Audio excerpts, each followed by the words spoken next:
खेत हमारा, बाजार हमारा के नारे को धरातल पर सच कर दिखाया है होजाई जिले के लंका अंतर्गत 2 नंबर काकी नारायणपुर के रहने वाले एक प्रगतिशील युवा किसान सत्येन बोरा ने। सरकारी योजनाओं के सही उपयोग और कड़ी मेहनत के दम पर सत्येन आज असम के हजारों बेरोजगार युवाओं के लिए प्रेरणा बन गए हैं।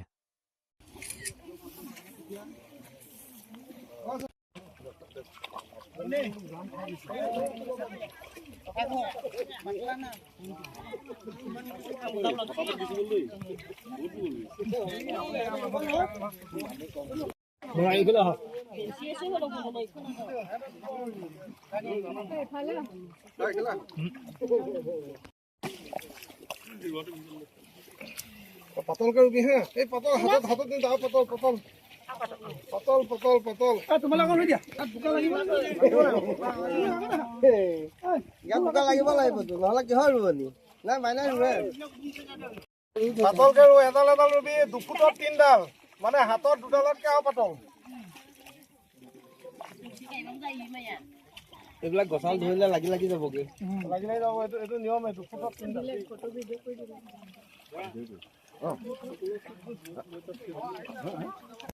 বেগত গৈ যুৱক কৰা পৰিত্ৰাণ প্ৰভু যুৱক কৰা পৰিত্ৰাণ হে প্ৰভু সেয়া সমস্তে আজি আপোনাৰ এইবুটি ধান ৰোপণ কৰিবৰ কাৰণে আগবাঢ়িছে ইয়াত অনেকখিনি দুখা দুখ হ'ব পাৰে সৰ্বদুখ মোচন কৰি প্ৰভু দেৱকী নন্দন সন্তুষ্ট হৈ তেনে যেনেভাৱে সেয়া ধৰিছে সেয়াৰ ফলৱতী কৰি কৈলানে কৃপা কৰিবলৈ এইখিনি প্ৰাৰ্থনা হৰি কৃষ্ণ কৃষ্ণ हरि राम प्रभु नमो नमो नारायण प्रसन्न हरि को हरे को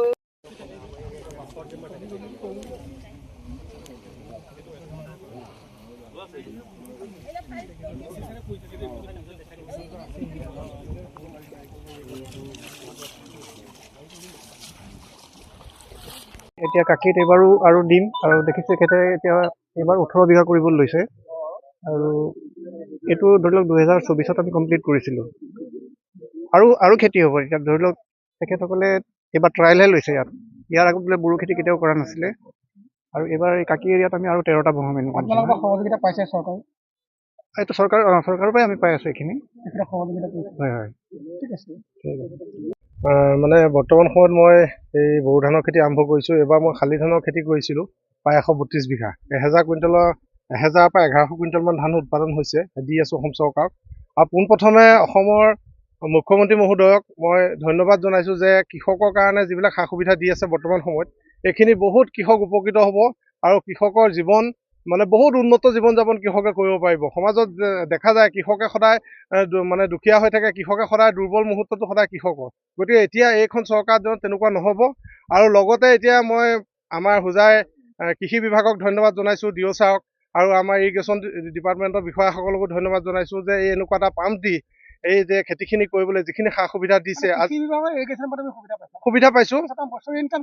বছৰ ইনকাম এইবাৰ মই ক'লো নহয় 1000 কুইণ্টেল প্ৰায় 25 পৰা 27 লাখ টকা খালি শালি ধান উৎপাদন হৈছে আৰু ফিচাৰী আছে বাগান আছে এতিয়া বড়ো ধান কৰিছোঁ বড়ো ধানৰ পৰা উৎপাদন কৰিম বুলি আশা কৰিছোঁ এইবাৰ 40 লাখ নহ'লেও 30 পৰা 35 লাখ টকা বছৰত উৎপাদন কৰিবলৈ সক্ষম হৈছোঁ এই চৰকাৰখনৰ দিনত আৰু খুব মনত ফূৰ্তি মনত উৎসাহ লৈ কাম কৰি দুগুণ উৎসাহে কৰি আছোঁ আৰু ভৱিষ্যতে আৰু আগবাঢ়ি যাম বুলি মনত এটা মানে অন্তৰত এটা আশা লৈ এই কামবিলাক কৰি আছোঁ যুৱ প্ৰজন্মলৈ এইটোৱে আহ্বান জনাম যে যিসকলে কৃষি কৰ্মৰ প্ৰতি আগ্ৰহী তেখেতলোক আহক ফিল্ডত নামক আৰু অফিচাৰসকল ইমান মানে সহযোগিতা অফিচাৰসকলে কৰি আছে অফিচত গ'লে অফিচাৰসকলৰ লগত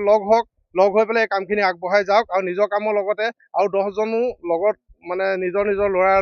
লগ লৈ একেলগে কামখিনি আৰম্ভ কৰক উপকৃত হ'ব জীৱন সফল হ'ব আহিলোঁ কাকি অঞ্চলত ভাল লাগিছে আমাৰ তেনেকৈ প্ৰগতিশীল কৃষক বহুতখিনি আছে অৱশ্যে এই অঞ্চলত বিশেষকৈ সত্যন বৰাই যথেষ্ট ভাল কাম কৰিছে শালি ধান বতৰতো আমাৰ যথেষ্টখিনি ধান PPCত দিব পাৰিছে সিদিনাখন আমি আমাৰ DC ছাৰো আহিছিলে মই আহিছিলোঁ আমি তেনেকৈ ইনগ্ৰেট কৰিছিলোঁ আজিও ভাল লাগিছে যে বড়ো খেতি ষ্টাৰ্ট কৰিছে আৰু চৰকাৰীভাৱে যিখিনি সাহায্য এইখিনি ডেফিনেটলি আমি কৰি আছোঁ আৰু কৰি থাকিম